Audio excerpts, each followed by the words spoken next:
Management hub smart commerce and management hub లో ఇవాళ ratio analysis లో కరెంట్ రేషియో గురించి చూద్దాం.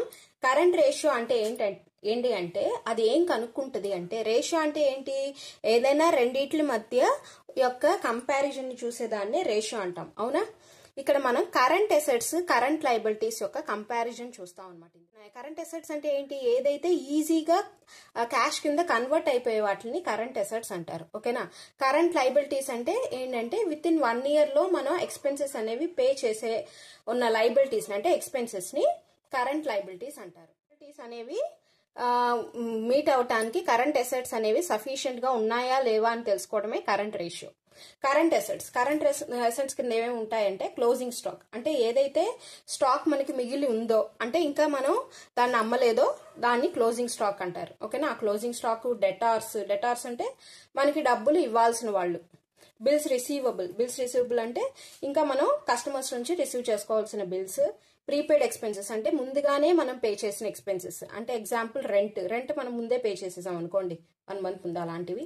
అడ్వాన్సెస్, అలాగే క్యాష్ అట్ బ్యాంక్ లో క్యాష్ ఉంది మనకి. సో ఇవన్నీ కూడా ఈజీగా మనకి అసెట్స్ కింద కన్వర్ట్ అయిపోతాయి. ఓకేనా? ఎక్సెప్ట్ ప్రీపెయిడ్ ఎక్స్పెన్సెస్, ఇవి చెప్తున్నాను నేను. ఓకేనా? కరెంట్ లయబిలిటీస్ అంటే క్రెడిటార్స్ అంటే ఎవరు, మనం ప్లే చేయాల్సిన వాళ్ళు. అంటే ఫర్ ఎగ్జాంపుల్ సప్లయర్స్ నుంచి రా మెటీరియల్ తీసుకున్నాం, వాళ్ళకి కొంత అమౌంట్ పే చేయాలి వాళ్ళు.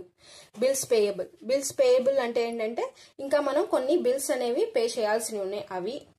అలాగే అవుట్ స్టాండింగ్ ఎక్స్పెన్సెస్ అంటే for example last month rent pay చేయలేదు, ఈ మంత్ దాన్ని అవుట్ స్టాండింగ్ అంటే ఇప్పుడు క్యారీ ఫార్వర్డ్ అయింది, సో అవుట్ స్టాండింగ్ ఎక్స్పెన్సెస్. అలాగే ట్యాక్స్ లయబిలిటీ అంటే మనం పే చేయాల్సిన ట్యాక్స్ ఇయర్. అలాగే ప్రపోజ్డ్ డివిడెంట్, ఏదైతే షేర్ హోల్డర్స్ కి డివిడెంట్ ప్రపోజ్ చేసామో అది, ఆ అమౌంట్, ఇవన్నీ కూడా కరెంట్ లయబిలిటీస్ కింద వస్తాయి. ఈ కరెంట్ అసెట్స్ అనేవి ఈ కరెంట్ లయబిలిటీస్ పే చేయడానికి సఫిషియెంట్ గా ఉన్నాయా లేదా అని చూస్తాం అనమాట కరెంట్ రేషియో ద్వారా. దీని యొక్క ఐడియల్ నార్మ్ ఏంటి అంటే 2:1. అంటే కరెంట్ రేషియో మనం కనుక్కుంటాం కదా, ఆ రేషియో యొక్క నార్మ్ మినిమం 2:1 ఉండాలి. అంటే 1 rupee ఆఫ్ కరెంట్ లయబిలిటీస్ కి 2 rupees ఆఫ్ అసెట్స్ ఉండాలి. అప్పుడే కరెక్ట్ గా ఉన్నట్టు అనమాట, అప్పుడే మనం పే చేయగలం కరెంట్ లయబిలిటీస్. ఓకేనా? ఏ higher current ratio indicates a good liquidity.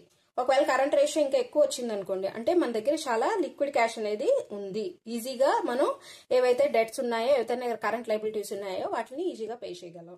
Current ratio indicates a bad liquidity, no debt repayment capacity. అంటే ఏంటంటే మనకి ఏవైతే కరెంట్ రేషియో కనుక తక్కువ ఉంటే, ఏవైతే డెట్స్ పే చేయాల్సి ఉన్నాయో వాటిని మనం పే చేసే కెపాసిటీ లేదు లేదా తక్కువ ఉందని అర్థం.